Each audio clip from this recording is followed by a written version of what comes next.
I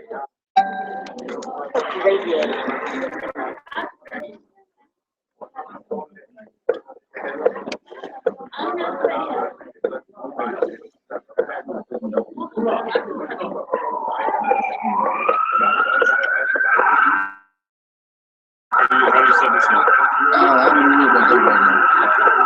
You just you got the YouTube on there? yeah.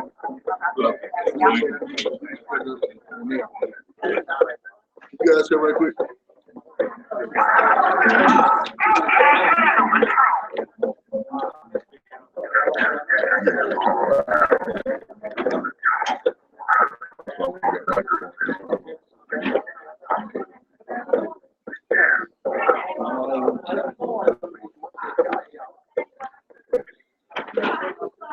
إن الحمد لله نحمده ونستعينه ونستغفره ونعوذ بالله من شرور أنفسنا ومن سيئات أعمالنا فمن يهده الله فلا مضل له ومن يضلل فلا هادي له وأشهد أن لا إله إلا الله وحده لا شريك له وأشهد أن محمدا عبده ورسوله صلى الله تعالى عليه وآله وصحبه وبركاته وسلم.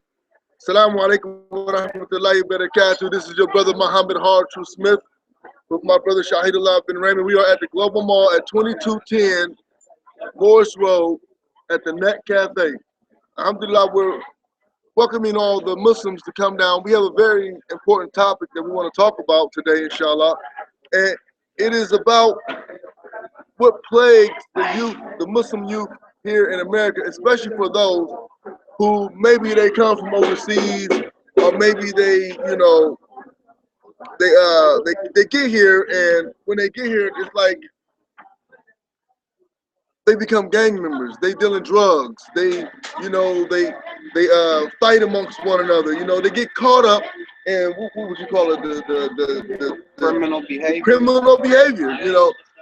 The criminal lifestyle, American criminal lifestyle. The American criminal lifestyle. That's what it is. Trying to assimilate to the society, to the broader society, and be accepted by the broader society. And in the process of trying to be accepted, they're giving up their Islam. They're giving up their culture,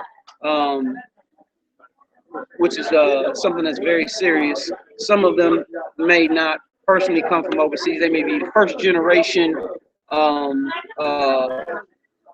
Muslims or second generation Muslims whose parents may have come over and have went through some hardships, and then they were born here and raised here, and in the process of that, trying to acclimate to the American society, they pick up a lot of the bad habits that the Quran and the Sunnah abhor. So alhamdulillah, today we want to talk about that. Allah Azza wa Jalla, has given us this perfect way. Has given us this perfect religion. And some people they forget about Allah Azza wa Jalla, and they forget about what they're supposed to do as Muslims and obeying Allah and so on and so forth. And it brings me back to that ayat where Allah Azza wa Jalla says, and be not like those who forget Allah. وَلَا تَكُونَ كَالَّذِينَ نَسُوا اللَّهَ فَأَنْسَهُمْ أَنفُسِهِمْ أُولَٰئِكَ هُمُ الْفَاسِقُونَ. Be not like those who forgot Allah, and Allah calls them to forget their own selves. And that is the hard truth. We'll be right back.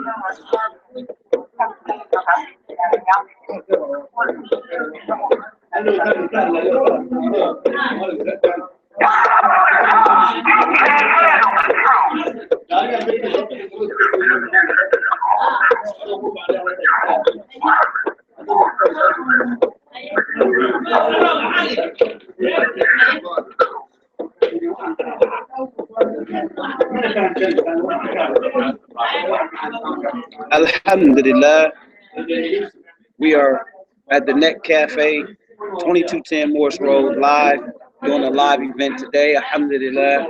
And this topic is about what plagues the Muslim youth in America, ages 13 to 26, many of them. the Muslims coming from different countries. You know, they're falling victim to the streets of America's gang life and the drug life, whether it is they are becoming users of it or sellers of it. Alhamdulillah, you know, today our goal is to be able to discuss this and take it head on, inshallah, and examine the topic as thorough as possible. And you know, our intention is to interview some random young Muslims who pass by our way today, inshallah.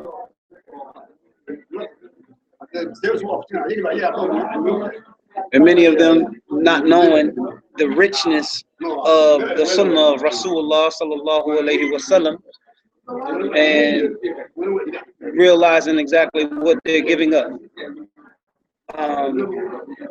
Because what they are looking at seems to be more attractive, and it seems to fall in line and coincide with their nafs, you know, their lower desires, you know, na'udhu billah.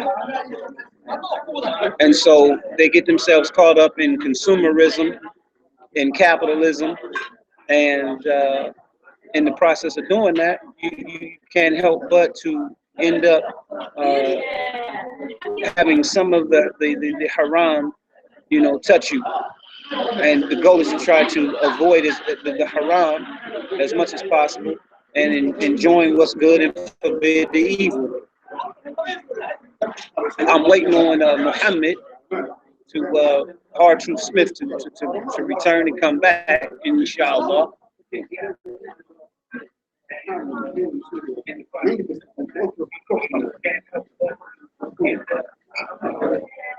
And so, you know, the goal is to, inshallah, try to, you know, interview some of the Muslims who are falling victim to this, and ask them, you know, what it is that is, you know, preventing them from adhering to the Sunnah of the Rasulullah sallallahu alaihi wasallam, and what it is that is making them feel that the American lifestyle is more attractive than that which, you know, Allah has mandated for us and has, you know, been given to us through Prophet Muhammad sallallahu alaihi wasallam, because that is more superior, is much better.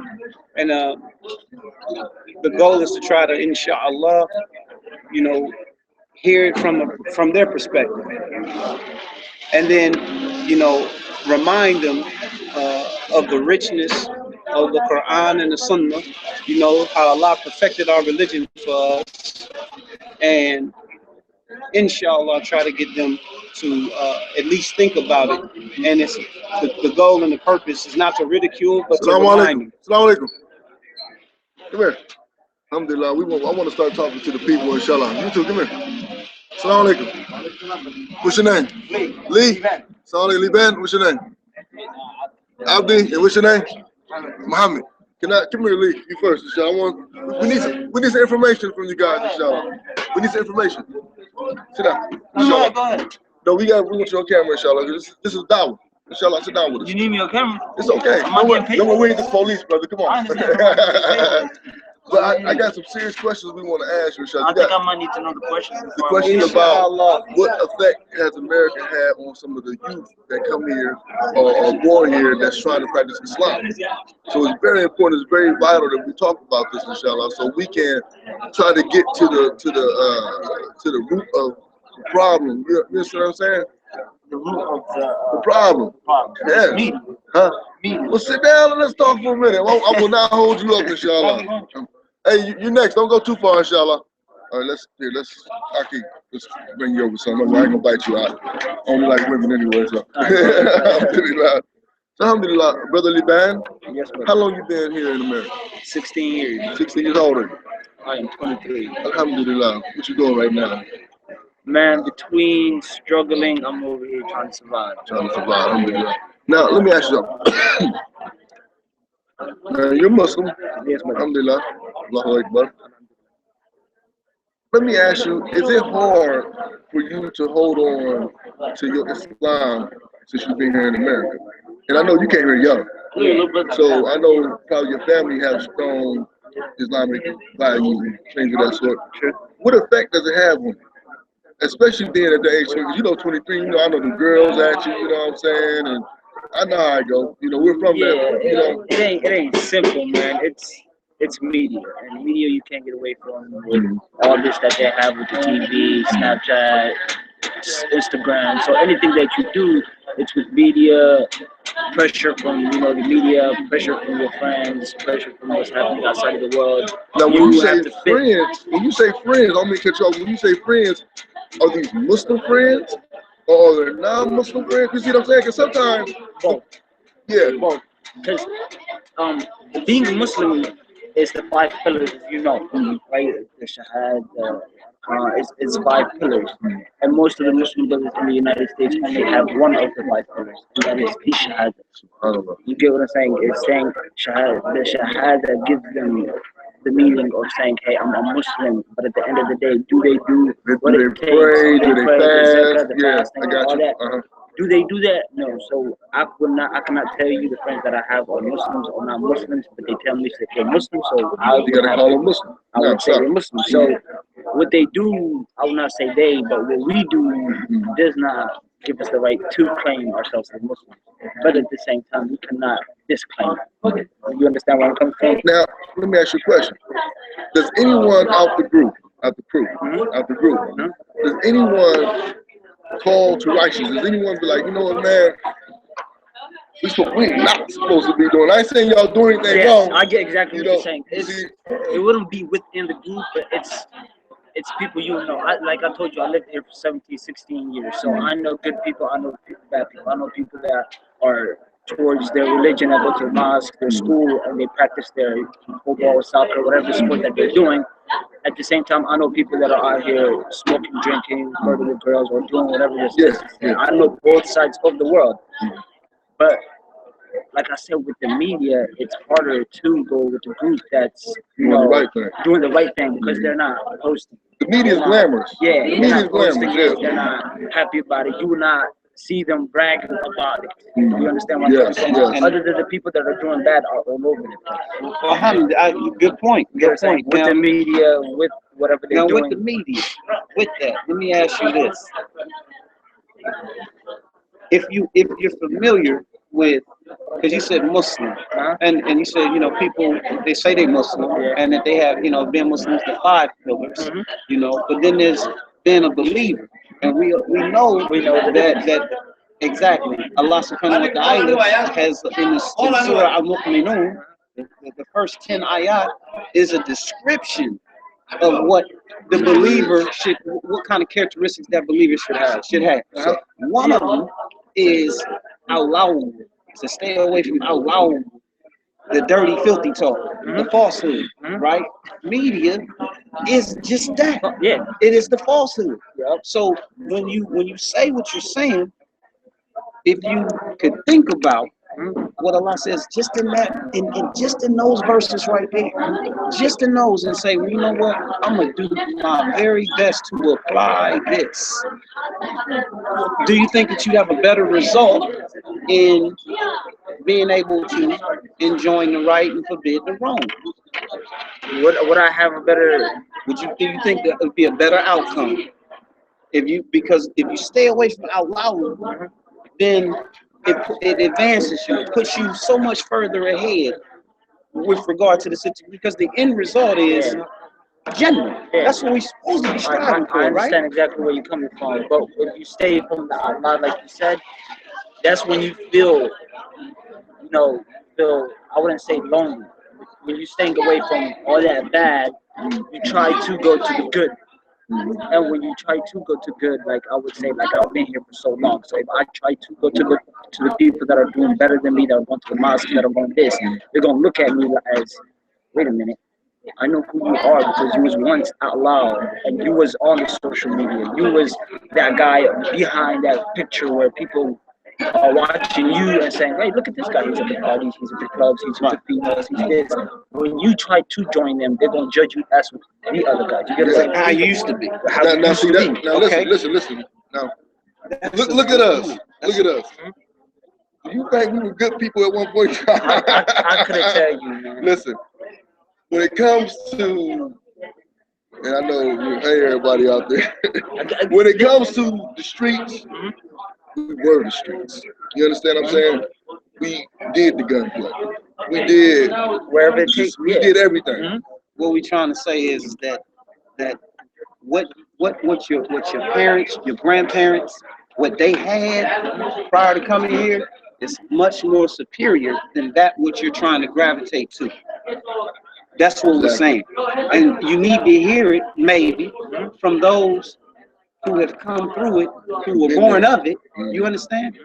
Imagine not knowing your grandparents and their way, not knowing it at all. I don't. Subhanallah. We mean what we mean from our standpoint.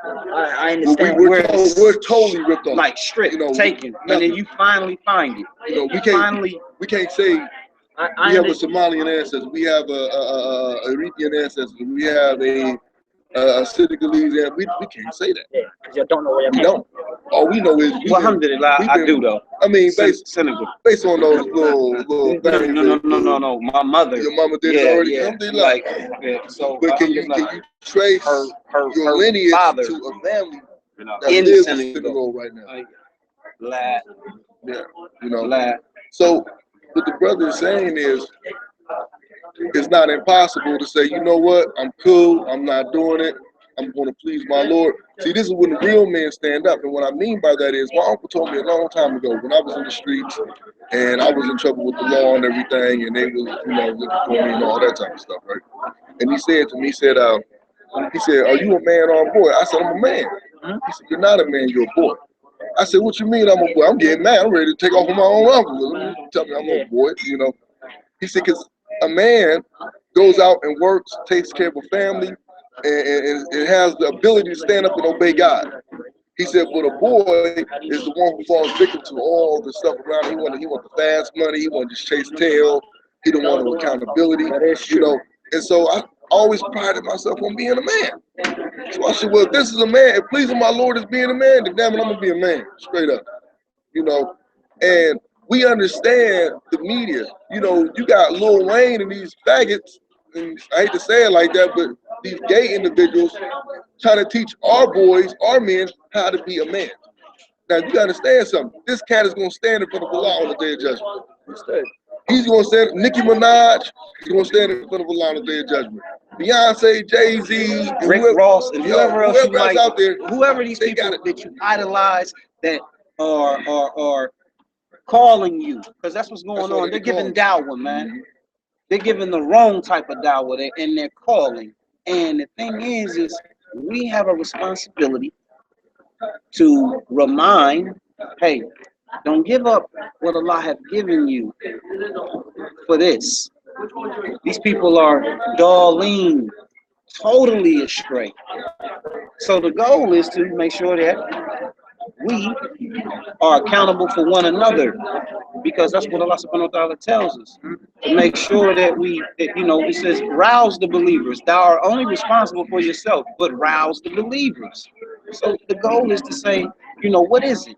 What is it that seems to be so attractive out there in this American dunya that would call you away from your Lord and then have you forget your own self? ولا تكونوا كالذين نسوا الله فأنساهم أنفسهم أولئك هم الفاسقون. So be not like those who forgot Allah, and Allah calls them to forget their own selves. Really, they are the fastest. They are hard-headed, disobedient, knucklehead type individuals. He just told us. That's what it is. Oh yeah. So the money of it, the smoking, the drinking. Is it so when you say what is it that has it? Is it the consumption of it? Or is it the in being involved with it to the point where people are? Put it like this: there's not a person in this world that's ignorant enough, other than God. If God's willing, there's not a person that doesn't know the difference between right and wrong. There's not the person that cannot tell. There's everybody in this world, some way, somehow, could tell you what is right and what is wrong, even though they have not learned it. From a baby to a grown man can tell you the difference between I have to disagree right. with that, and I'm gonna tell you why. Why? We give a scenario of the nigger. You know what a nigga is. A nigga still knows the difference between a right and a wrong. But a lot of times they might know, but sometimes if a person is born in an environment if all they know is evil, They still know the difference between right and wrong. still will say, what's wrong with me sleeping with this woman? They will try to rationalize it. But will they try still to know. make sense of it. All right, And I agree with you. I that's agree where I'm with coming you. from. I agree with you. understand I where agree you're with coming you from. saying. Like, that's where I'm coming from. So as a person, if you know the right and wrong, and you're always doing wrong, your mind is telling you why you keep doing wrong. Now your mind and you are having a back and forth conversation about why you always picking wrong. And the only thing that can make you forget your heart, either or, and the only thing that can make you forget about this wrong that you're doing is drugs. The only thing that can make you feel accomplished. You know, you did something. Why is it drugs make you forget about the wrong? Drugs get you out of the state of mind you're in. If you're thinking and you do any drug from drinking Like a to smoking, pacifier. it cancels you from the. You will not be driving around Columbus, Ohio, if you were sober. You will not be driving around with your friends. You will not be chilling with your friends when you're sober. You get what I'm saying? I mean, that tells you there is a what reason. does that tell you though? That tells you that those individuals are really your friend. Yeah, you around some lost people, and they're truly not your friend. Because Allah says what? The Prophet ﷺ said, "None of you truly believes we love for his brother what he loves for himself." Right? True. And then he says, "So I said, well, I should have said like the Prophet says, by the token of time and lose except those who believe and do righteous deeds, and they counsel one another." See, a true friend, we don't have friends in Islam. No, we got brothers. Yeah. We brothers and sisters. You know, so if you see me out here tripping, you know, like, man, ain't you Muhammad Hard Truth Smith? You got your pants sagging? You got a blunt in your mouth and some yak? You'll be like, brother, what are you doing? Yeah. You know, because you're my brother. And therefore, being a brother is greater than being a friend. See, we're here because we love our brothers and sisters, and we've been down that road. A lot of people can't say. A lot of people cannot say they've been down that road, and a lot of people probably can't say they've been deep as we've been down that road. How could someone, a family member from a different generation than you, counsel you about going down a road that they've never ventured down? Yes, please, Shukran Jazakallah. I understand where you're coming from. Do you love yourself? Of course I do. No, do you? I mean, you might. See, I don't mean what I mean. Say, do you love yourself? See, I ain't talking about when you get fly. Hey, look, you know the other day, I was thinking to myself about joining the military just because I don't have self-discipline. You get what I'm saying? I could tell you that I will wake up tomorrow, I will do my 5 prayers, I will read my Quran, I will do this, and I really in myself believe that I will. But at the end of the day, when I wake up tomorrow and I place the first salat, the next salat I won't have time. I'm in the road. We don't have self-discipline. You get what I'm saying? I understand what you're saying. We can't control ourselves with our lives. So then you have to love yourself. You got to manage your time. Allah giving you the time. We all don't fall victim to that. We all fall victim to that. I understand. That's why I'm telling y'all, man. I can never tell y'all that. Like I said, man, I know the difference between wrong and right. You know what I'm saying? I know that I could just wear a regular shirt. I don't have to be swagging. I don't have to have designers. I can wear a regular shirt with the regular pants and still be a normal human being. But at the end of the day, what is it that drives me to get designer clothes? What is it that drives me? I'll tell you what it is. Females. No. What type of female do I think? I understand. A nasty type. A despicable type. That would make you forget what? It'll make you forget yourself, that you love yourself. The second, in the moment that you're in right now. You get what I'm saying? The moment that you're standing right here, right now, what will make you forget yourself? That woman that you're chasing around. The designer clothes will make you forget about that moment that you're living in. You get what I'm saying? That drug will make you forget. So now what do you understand? You understand what the problem is. I understand. Knowing is half the battle, right? Yeah. Now that you know the problem, how do you combat it? How do you attain it? See, hold on. The way you obtain this is very simple. It starts by the small step. It starts by, you know what? I'm gonna make sure I make my fajr. I'm gonna make that fajr. If I don't do nothing else, I'm gonna make my fajr in the morning. You get up, make that fajr, you become consistent with it, and then you strive to say, you know what, I'm gonna get all my prayers in. Hold on, I'm gonna get all my prayers. Because a lot of times the problem is, and this happens to even a lot of group shahadas, They jump in trying to do everything at once. But the iman is not there. The iman is not strong enough for them to just jump in there and just say, ooh, ooh, you know what I'm saying? So if you look at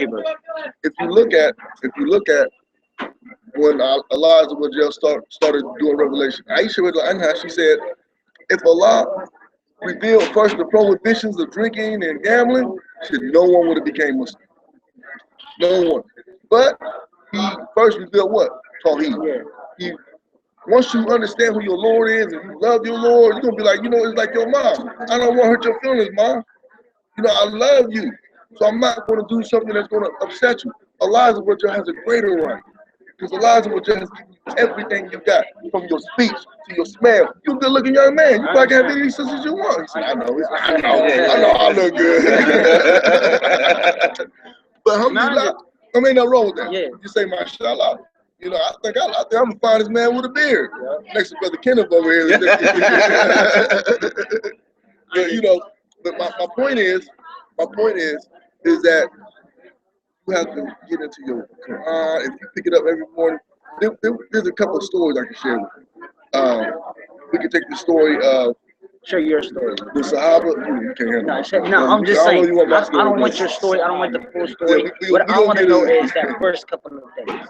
When I first became Muslim, this is God honest story. It took me, and I'm not revealing my sins. No, I'm saying this is for dawah purpose. It took me 2 years to stop smoking weed. All right. So was that with your friends, or you canceled your friends? I was around Muslims that smoke weed. Of course. And you know what I said? And it was relatives. It wasn't just like people. It was like family members. You see what I'm saying? But then when I started hanging with my uncle and working with him, and listening to what he was talking about fearing God and doing God's sake, I was like, you know what, y'all? I had one point in time, we had a clique that was so wrong, so dangerous, and us being together, we was together in a haram way, doing haram things. So then I had to say, one time I got to the point where I was scared to go to sleep at night. So I understood that I had the fear of Allah still in me, even though I wasn't praying like close to. I'm up here hollering at the little chicks and everything. So I was like, I said, you know what, y'all got to get out of my house. They said, man, what I said, y'all got to get up out of my house. My iman is more important right now. And when they seen that, they was like, we out, Muhammad. You crazy. You damn right. I'm not going to hell for none of you. You understand? And that's the stance. And wallahi, I did that. When the guys, you can ask any of them guys, they still know me today. Down south. They know. I said, y'all have to get out of my house. Now, let me share something with you. Brother, he mentioned to you about offering the salah. But there's a time period in between the Fajr and the Dhuhr. Plenty of time. That could do what? Distract you from the Dhuhr. So let me share with you what can help remove the Ran from the heart, the black spot. It turns into a cover. لا إله إلا الله وحده لا شريك له له الملك وله الحمد وهو على كل شيء قدير. Say it 100 times. The Messenger of Allah sallallahu alaihi wasallam said, for the one that says that 100 times, Allah will remove 100 sins from you and will add 100 good deeds to you. And the only one that'll be able to outdo it is the one who can say more. So what I will share with you is, remember that no matter what's going on in your life, where you might be right now, be sincere when you saying La ilaha illallah wahdahu la sharika lah lahul mulku wa lahul hamdu wa huwa ala kulli shay'in qadir. Say it and continue to say it, and Allah subhanahu wa ta'ala inshallah will build your strength. Ask Allah, give me the strength, because Allah is al-Mateen. He's strong. Yeah, al-Mateen. Give me the strength. Give me the might to overcome my own self, my own lower desires. Help me to overcome it. You asking for discipline, And if you ask me for discipline, mean it when you ask for it. Follow it up with some good deeds. And yes, That's a big you're help. going to have a problem with the human beings who want to continue to put you in this box, in this category. Listen, in the Quran, there's a verse that talks about the hypocrite and how the hypocrite is going to be in the lowest depths of the fire. And then the following verse right behind it says, except the one who seeks repentance, who repents, mends his ways, and then lives like he's in the sight of Allah. So that means even the hypocrite has a chance if they do those things that Allah subhanahu wa ta'ala is saying. There's a condition to it though. So the goal, remember, you talking about swag and all this. These people don't mean you any good. I understand, No, man. listen, I'm talking don't. about the clothes. I'm talking about how you spend your money. I'm talking about that because there's an issue with that. You don't realize it. But the same people that you're going to go spend with, if you had a business, they would never come to you and spend money with you. So you have to be vigilant. When Allah give you something, be vigilant over it. Don't just be like, oh, Lord, give me, because I've done that. Oh, Allah, please. I thought I was going to go slap crazy if I didn't get this 7. Finally got it. But I never asked my Lord, show me how to maintain it and keep it. We ask and we ask, but we never are satisfied when we're given it. Because think about it. As soon as that designer come out with something, they thinking on a way to come out with something new so that they can get you to buy again. Process, man. So just do yourself. The more you chase it, the more it runs. You never catch it. Never catch You it. got 2015 Cadillac, right? Guess what? Guess what you got next year? I got that iPhone 5, 6 coming out. Exactly. You can never catch up with it. It's a game, but you listen, brother. I ain't gonna hold you up on this. You guys gotta go. But listen, you have to be your own man. The Prophet Sallallahu was his own man. He stood up against his people. He stood up against those who love him and those who hate him. We have to do the same thing. You got to do the same thing. And then you have to be the example. You the oldest, No, but you can be the example. I do have younger. He's like, hold on, just give me a second. I do have younger. Exactly. So be the example. You know what I'm saying? Be the example. You know what I'm saying? Represent. And they gonna be like, man, we banned, but he was crippin'. But look at it, man. He on his thing. I'm telling you that we heard it ourselves. Well, I know, man. We heard it ourselves, bro. I had a brother that switched into the religion, man. His life dramatically changed. I got wives and everything. He got his wife, his little truck. He bought his little truck. He's doing his little thing. Exactly. His life dramatically changed. Don't let the glamour, because the Prophet said this world is just forcing you. And that's how they get you. They throw all this in front of your face, you know, Lights on. Yeah, Flash some lights. Yeah. And that's all it is, flashing lights. It has no substance to it. It has nothing irrelevant that's going to be beneficial for your soul. So inshallah, bro, it was good talking to you. Thank you for sitting down with us. Y'all have a website or something, man? Yes, Ask a Muslim. AskAMuslim.com. Yeah. I appreciate it. Alhamdulillah. Your name was? Brother Muhammad, Harchu Smith. That's me. Yes, sir. Shahidullah bin Rahim. Alhamdulillah. Jazakallah khair. You know, the amazing thing is, he was so honest. Yes. I love that. He laid it down like this is what it is. Alhamdulillah. And this is very important because if you're not truthful with yourself, then you're gonna keep lying to yourself. You know, you're gonna keep tricking yourself. You know, alhamdulillah. So it's very important that we put the Deen first. The Deen has to go first, inshallah. If we don't have the Deen first, then we don't have anything. You know, and that's the hard truth. So we want to make sure that we always put the religion first, and we don't let this dunya trick us, because that's all it does. It just trick us. It just fools us, make us feel like, you know, we know something, or we don't know nothing. You know, Allah is what y'all knows, and we don't know.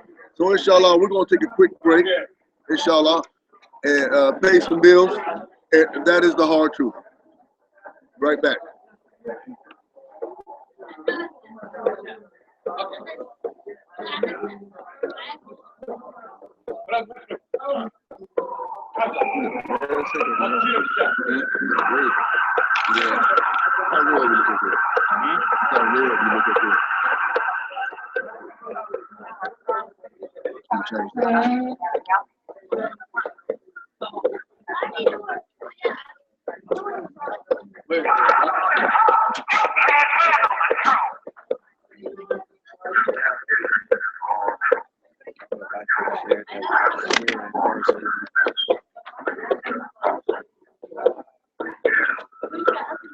There he is, right there.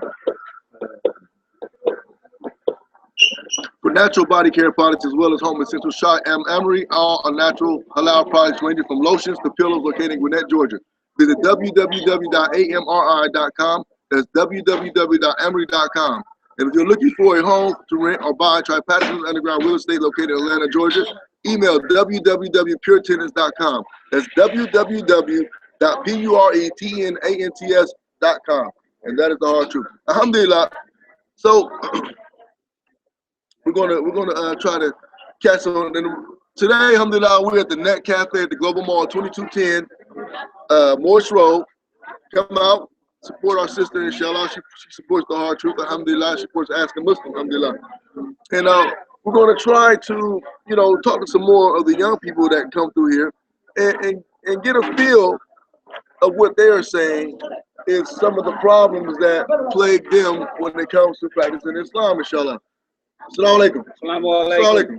alaikum. Come here, fellas. Tafadhal.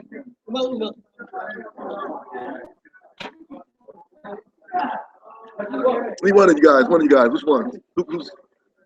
Tafadhal.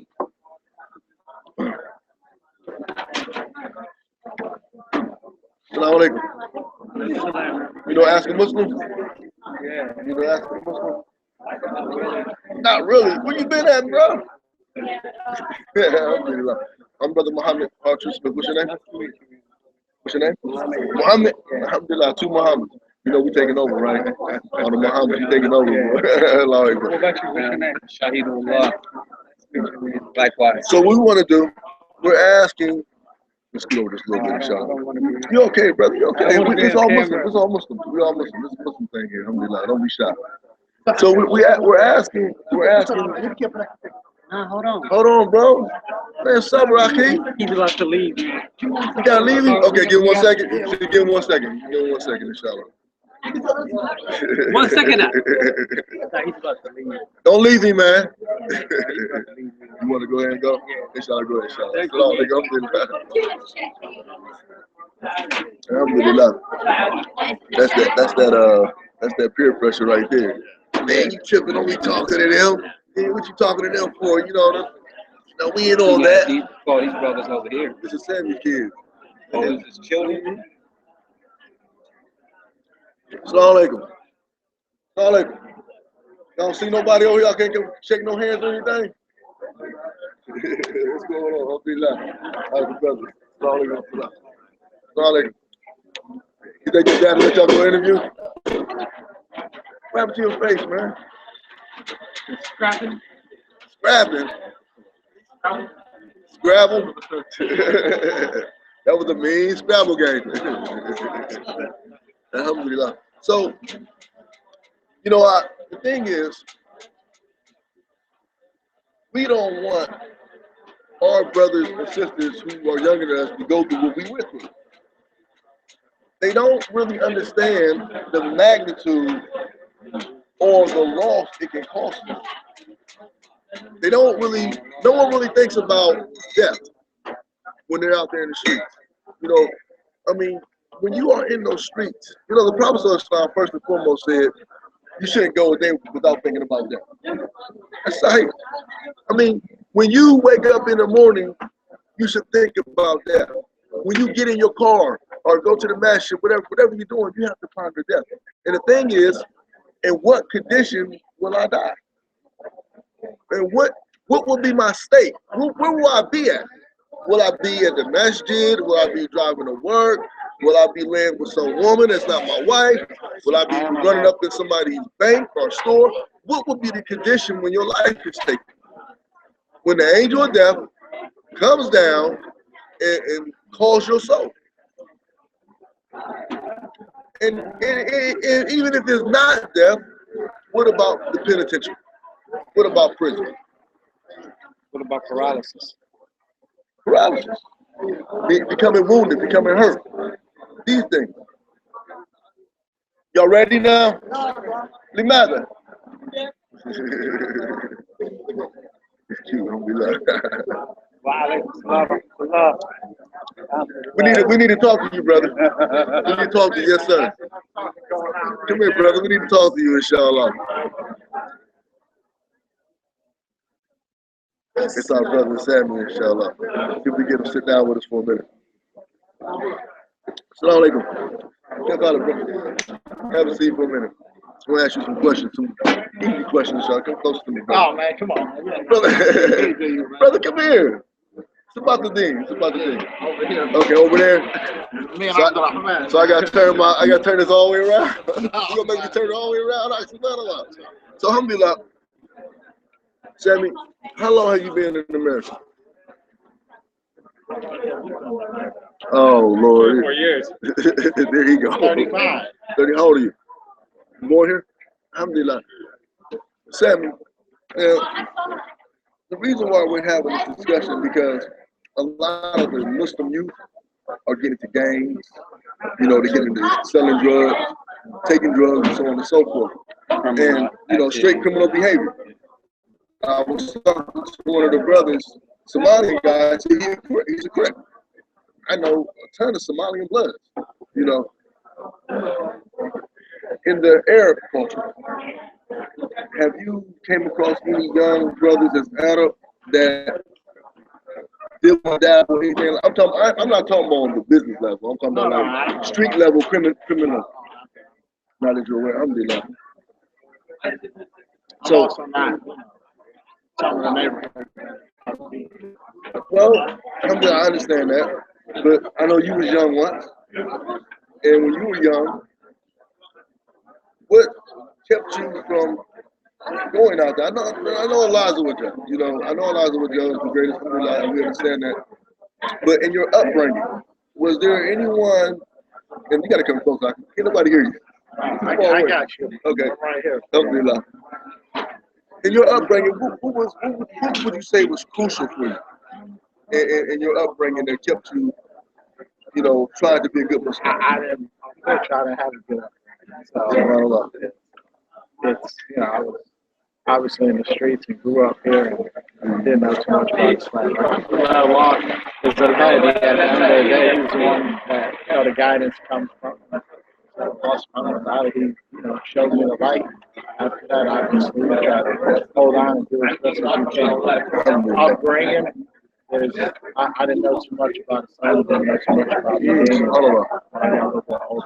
the shows that, right? I always had the fitna of that, being a Muslim and so on and so forth, or practicing salah, anything like that. That's one of the beautiful things about Islam is that when you see your brothers and you see them trying to do the correct thing, you think that their past was just good. I had one brother, I'll never forget him. He was from Cleveland. We lived in Atlanta together. And I just took that he was a virgin. I took that the way he acted, his Islam was like that. Islam was just, he was very humble, very peaceful. That's how, he said, I want to get married. I said, yeah, you can go ahead and get married. So, we played around. He said, it's good that you think I'm a virgin. But, just the way his Islam was, when a person practices Islam in a certain way, you will look at them like, wow, these guys must have had it for a long time. Alhamdulillah. And how do you deal with the boys? The boys, that's a struggle in its own sense, man. I'm trying to deal with it. Alhamdulillah. Now, I got 7 kids. I got 6. So I'm right there. Alhamdulillah. So, I understand when you say it's a struggle, because the peer pressure, especially for my girls, these girls, they want to be cute, they want to be seen, So it's like getting to keep their hijab on correctly, not just tying and stuff. So, alhamdulillah, a couple of my older daughters got it. one of my youngest daughters, she struggles every once in a while, but alhamdulillah, for the most part, they stay covered up, you know. But in my boys, it's like they're not really a problem, but they're boys. You understand what I'm saying? So with the boys, it's not a big. The boys are like, okay, you made a lot today, you know. Are you fasting? Are you fighting? You see what I'm saying? So we have those issues to deal with the boys. The girls, they're different. You know, the girls also bring a whole different problem too if you don't protect them the right way. Alhamdulillah. So inshallah, jazakallah khair, brother. Can we get a picture in your hand and let people know at least I was talking to somebody? Assalamu alaikum wa rahmatullahi wa barakatuh. Alhamdulillah. Alhamdulillah. Damn, you know he's crazy. He's crazy. MashaAllah. So, inshallah, Brother Kenneth, let's talk to you. I want to talk to you for a specific reason. Yeah. Assalamu alaikum. Wa alaikum salam wa rahmatullahi wa barakatuh. Now, Brother Kenneth, my question to you is, you being a Caucasian Muslim, did you grow up in suburbia America or did you grow up in the inner city? I grew up in suburbs of Columbus in Dublin, which is pretty much viewed as a very, maybe even on the side closer to Columbus.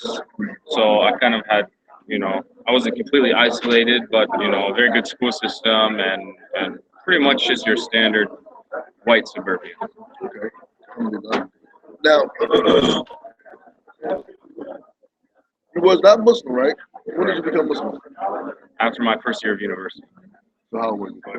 So I was like 19 years old. You know you're still a shabab, right? Yeah. You know you're still a youngster. You know you got all this on your face, you know. You look at us too, right? You're still a young guy, you know. Now, in your upbringing, was there an aspect of your life that you said, I wanted to be in the streets, I wanted to do in criminal activity, or were you just focused on school and so on and so forth? As a child, I was more focused on school, which was probably more a result of my parents, their view of school and those things. Anything under, you know, A, it was just not accepted in my house. So I didn't really have a choice in the matter. If something wasn't where they wanted it to be, well, then everything else stops until that gets where they need it. Yeah. So that's a credit to my parents, alhamdulillah. But then once you get outside of the influence of your parents, that's when you start to have these other influences. And you know, once you especially get into university and drug use and these things, then it's kind of like, well, you spent your whole life doing maybe the right thing.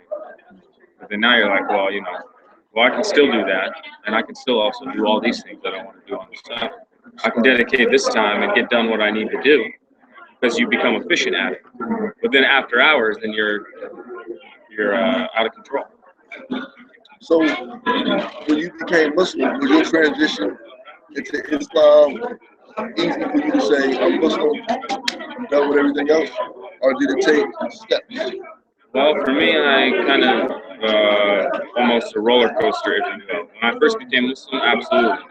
But then I was hanging out and influenced by the wrong type of Muslims. But even maybe it was worse than when I was before I became Muslim. But, you know, but at that point, you still have, you know, the love for Allah and the knowledge that the Quran and Sunnah is the ultimate. So even when you're, you know, maybe you're further away and you're more disobedient and you're these things, but you always know in your heart, like, look, I got to get back to this at some point. It's just a matter of taking the steps to get you from this point to where you need to be, which will never reach where we need to be, but we continue striving for that. That's correct. Alhamdulillah. Alhamdulillah. So, Brother Kenneth, how would you deal with some of the social ills that plague the young people now? Because now we have a situation where, I don't want to say we're losing, but we are losing a lot of the youth. You know, I know a lot of young, I mean, I probably cannot count on my fingers how many young Muslims I have killed due to criminal activity. I think one of the biggest factors that we deal with that we can never eliminate, minimize its impact, is the environment itself.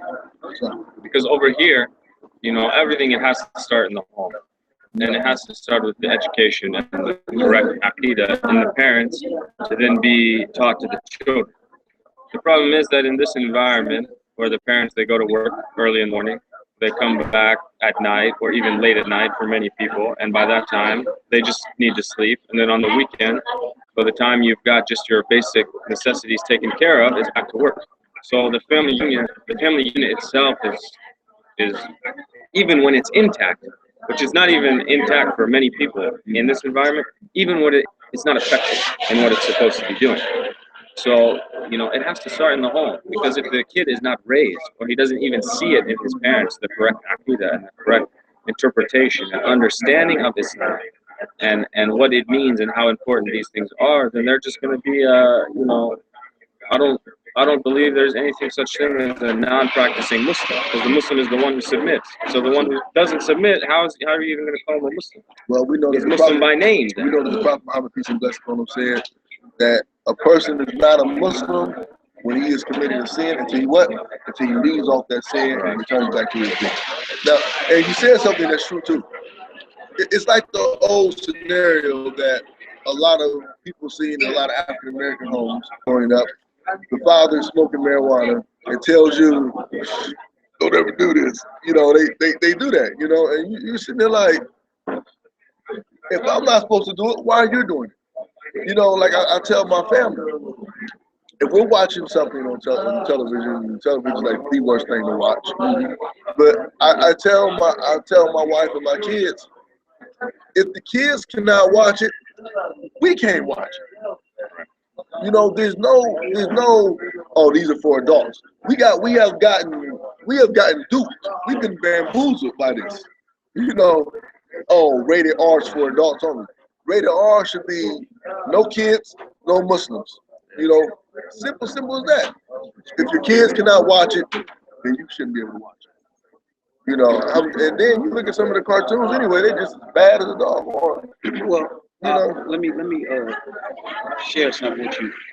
Yesterday, the brother Abdul Aziz gave a khutbah about lying, and he mentioned, and it was deep because we had covered this. I didn't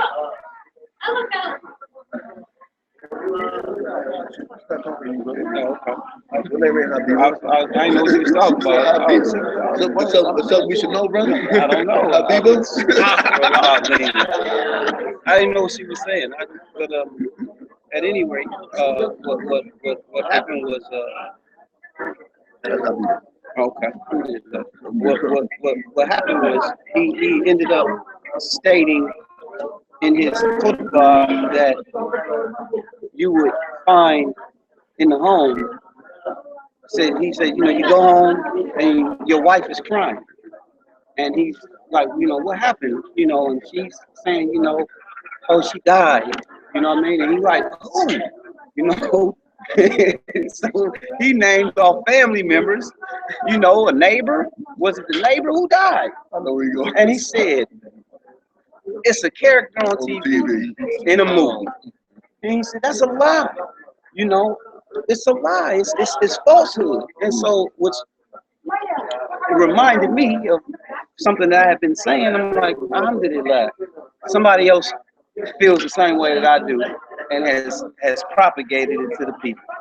You know, that if it's not you know, talking about some animals or some cooking, like, you know, where they're showing you how to make some type of dish, you know, something like that, or showing you like some houses, stuff. Nah, let's clarify. Yeah, no, but I mean, you know, I'm gonna give you a hard time, brother. Okay, yeah. I'm gonna give you a hard time. Very hard truth. Just you know, if it's not something, you know, dealing with like building houses or cooking food or animals, documentaries. Well, sometimes documentaries, just depending on who's telling the documentary, because because sometimes it can, you know, even that. Well, I watched the Truth Ones and the Lie Ones. Just read between the lines. And you know, if it's something along those lines, then you know, okay, you can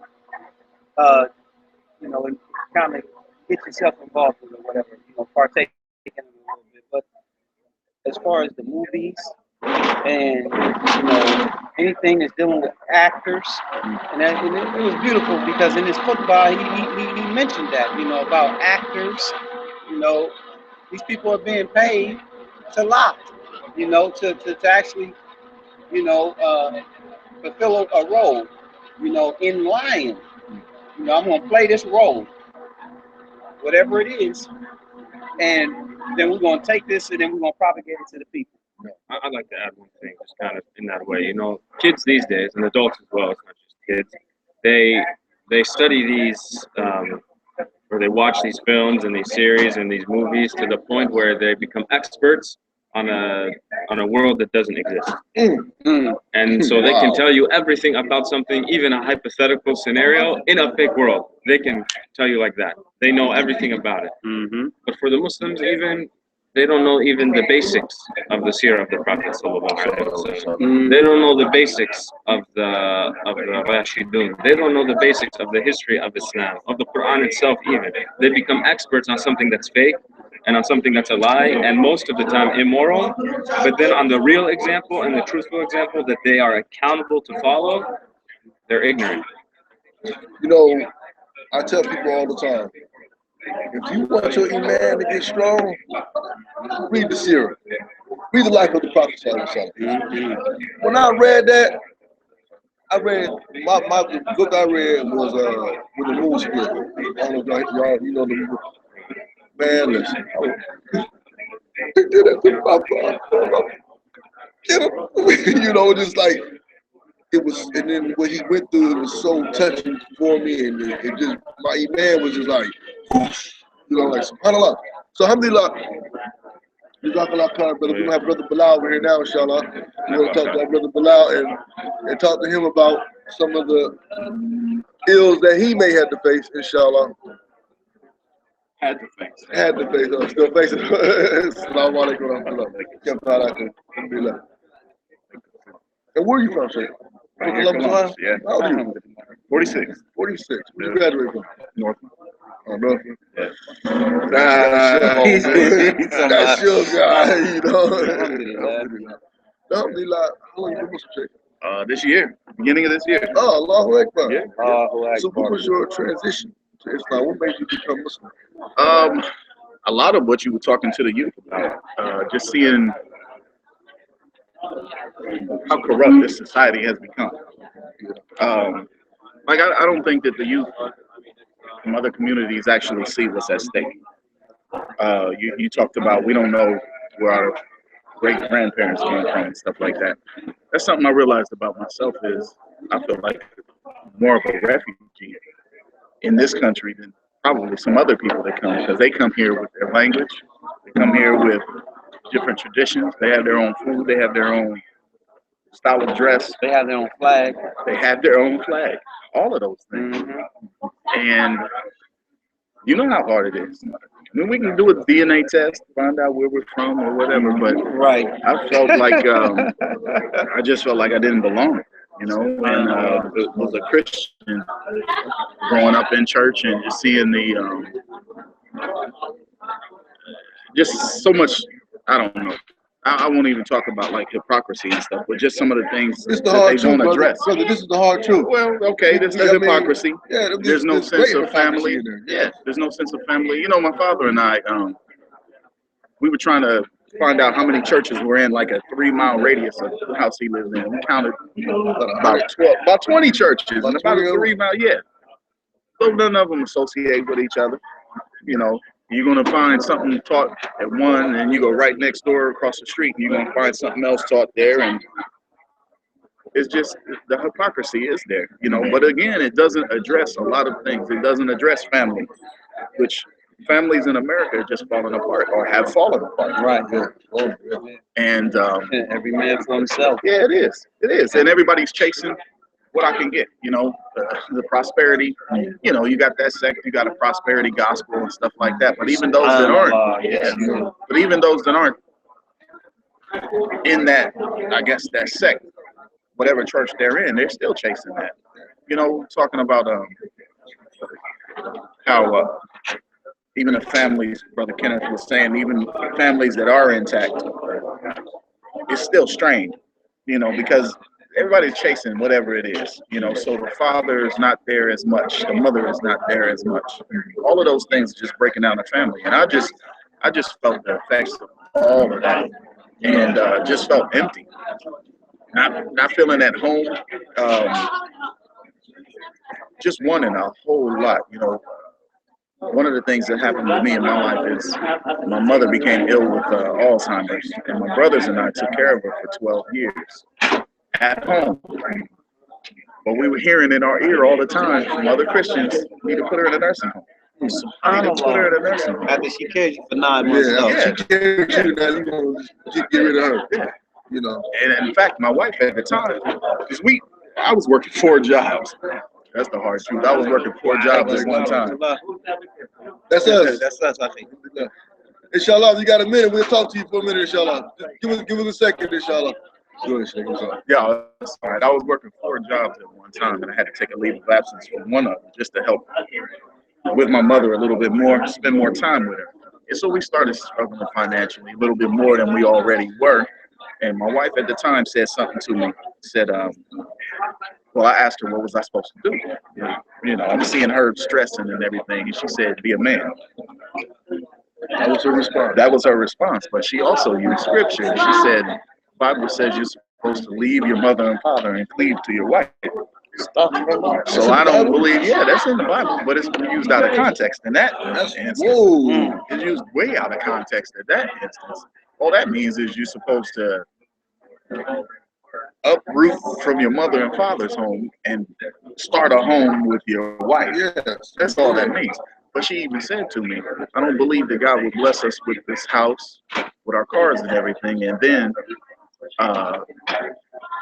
have us in a situation where we're going to lose all of this because you're taking care of your mom.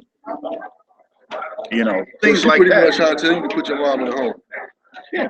Subhanallah. Yeah, I mean, Subhanallah. Yeah, I had other in-laws who were saying the same thing. Like I said, yeah, they were saying the same thing. And to be honest with you, for a minute, I bought into it. But then I saw the blessing in just being able to take care of her. You know, and wallahi, I said out loud, I didn't know Islam. I said, in taking care of my mother, and granted, if you have somebody with Alzheimer's, if they live long enough, they end up being like a newborn. Mm-hmm. Yes. Allah says it in the Quran. Yeah. She went back to not being able to care for herself. Allah said that you are born, and, you know, paraphrasing, you're dependent on others. Mm-hmm. And then he brings the full strength, and then he takes you back to that position where you're dependent on others again. Yeah. You know. Yeah. And it's something I wanted to share with you. That's something we were reading the other day. I think it's right here. One of the signs of the last days, where the Prophet ﷺ said, pretty much he said, a man will disobey his mother and obey his wife. Something to that extent, right? Inshallah. And, you know, in Islam, the way it works is a woman leaves her father's house and goes straight to her husband's house. There is no go to college, get your own apartment for a couple years, none of that. Because Islam protects purity. You see what I'm saying? Because once them girls get their own place, they gonna have somebody over there.